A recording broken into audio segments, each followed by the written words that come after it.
Yes, niko kwenye mashamba ya mpunga hapa.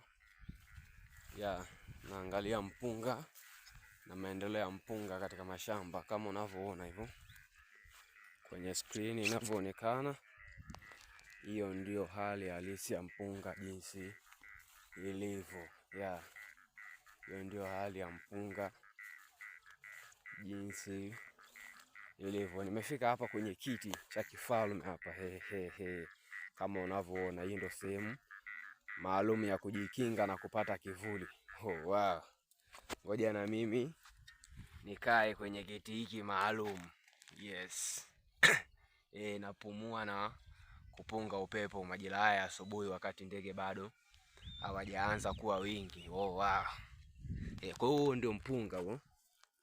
Na hayo ndio maendeleo halisi ya mpunga kama unavyoona kwenye kamera yako hapo. Huo ndio mpunga. Unaweza kaniandikia maelezo, na ukitaka kuangalia hii video nzima, nenda YouTube, andika Bigambo Digital. Yes, huko nitaweka video nzima ya maendeleo ya mpunga. YouTube napatikana kwa jina la Bigambo Digital. Ukifika tu kule andika Bigambo Bwile Digital. Utakapokuwa unaangalia, usisahau kusubscribe. Thank you.